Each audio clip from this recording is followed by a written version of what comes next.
Okay, this is the Medwaves AveCureR microwave coagulation ablation system. It is comprised of three components: the generator, the surgical probe, and the accessory cable. Here we have four different types of probes. These are the two 14-gauge probes. As you can see, they have different lengths. This one is 15 centimeters. This one is 23 centimeters. And both of these have a 4 centimeter antenna length. Here we have the 16-gauge probe, which has a 16-gauge diameter and a 2 centimeter antenna length. And this is the mini antenna with a 6 millimeter antenna length for smaller ablation zones.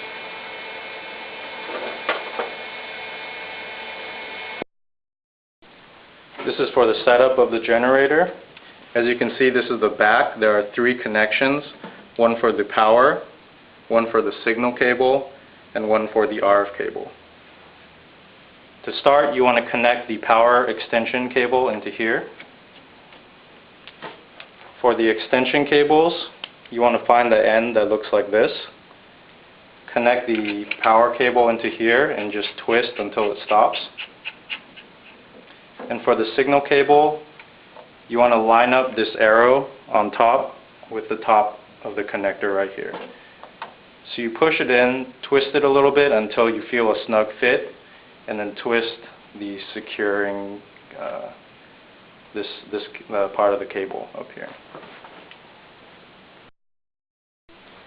After you have the cables connected, we're ready to turn on the generator. So first you turn it on in the back.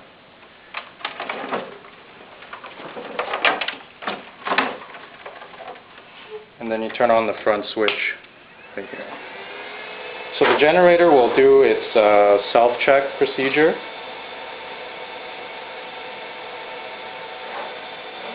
And this is the ready screen. So here, as you can see, the generator will give you the temperature and the time setting. And then this is the temperature input from the probe. So you can adjust both of these using these arrows. When I hit up on here, the temperature increases. Down will decrease the temperature. Here, plus will increase the time, and minus will decrease the time. To get to power control mode, you hit M, and as you can see, the temperature setting has now changed to a power setting. You can adjust this by using up and down as well.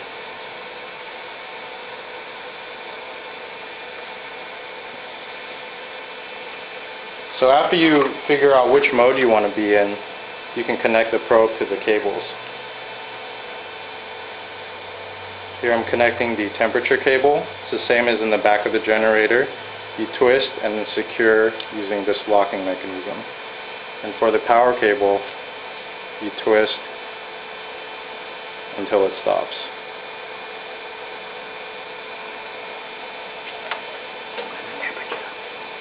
As you can see, after the temperature cable is connected, the generator will start reading the temperature. So if I increase the temperature on the probe, the temperature increases here. Okay, go ahead. Here's an example of a temperature control mode ablation using the microwave system. Here's a guideline that is given to the doctors as a reference for what types of ablation zones to expect. Let's say we want this size zone. For here, we want a setting of 110 degrees centigrade at 10-minute ablation using the 14-gauge probe. So here I have the 14-gauge probe, 15 centimeter shaft, and connecting the extension cables.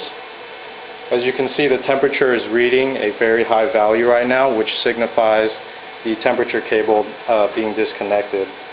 Once I connect it, the temperature will start reading from the probe. With the 14-gauge probe, it has a 4 centimeter active antenna. When inserting into the tissue, you want to make sure that the entire antenna goes into the tissue.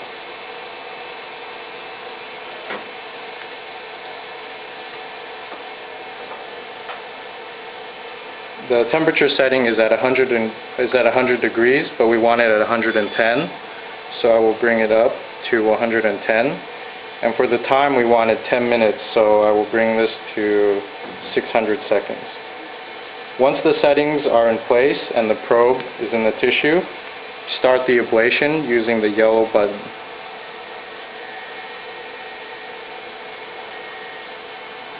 In temperature control mode, the generator will apply full power until the target temperature of 110 degrees is reached.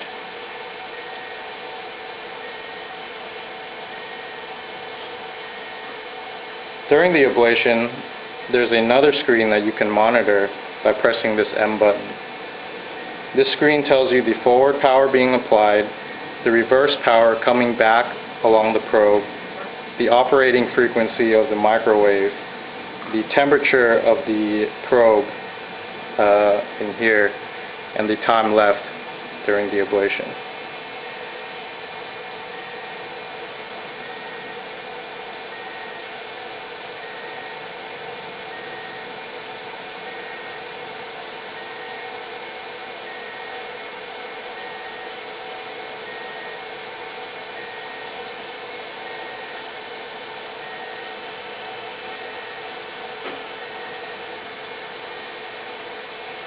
This yellow light indicates the ablation is on,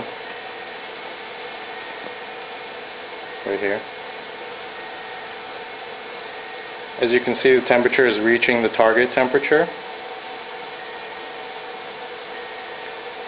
Once it reaches that temperature, the power will modulate to keep the temperature at the desired setting.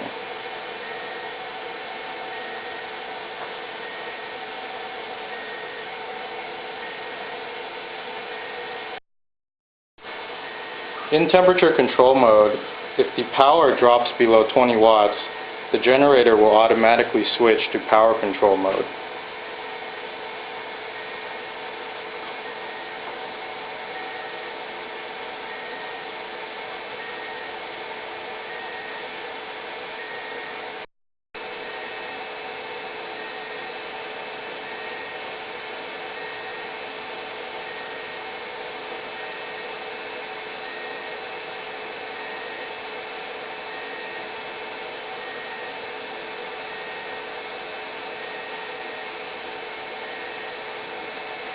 Oh.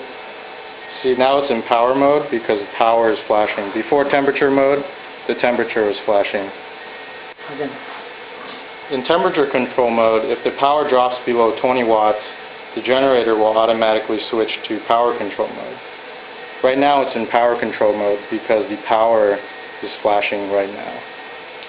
In power control mode, the generator will put out a constant amount of power to regulate the temperature between the set temperature and a 30-degree window. So for this ablation, the temperature was set at 110 degrees. Because it switched over to power mode, the default power is 28 watts. The generator will use 28 watts to bring the temperature up to 110 degrees. Once the temperature is reached, the forward power will stop. And then the temperature will drop down to 80 degrees. Once it reaches 80 degrees, the power will turn on again.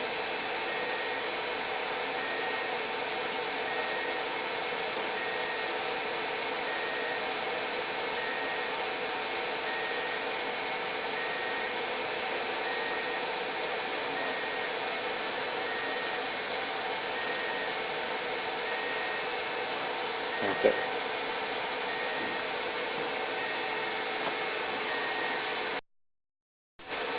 Also in power control mode, when power is not being delivered, the ablation time will not count. So in this case, as the temperature is dropping down to 80, the time of ablation remains at 296 seconds. Once the temperature drops to 80, and the power comes back on, then the timer will start again.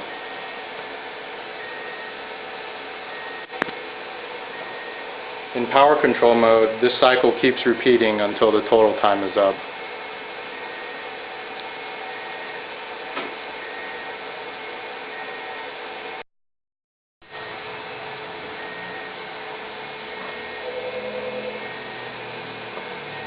As you can see, we're getting towards the end of the ablation. After the ablation is completed, the generator will tell you it's completed, and then it will return back to the ready screen. So afterwards, you can just pull out. Here's a sample of the 10-minute ablation using power control mode. This is where the probe was. And as you can see, the size is very comparable to what you were expecting up here.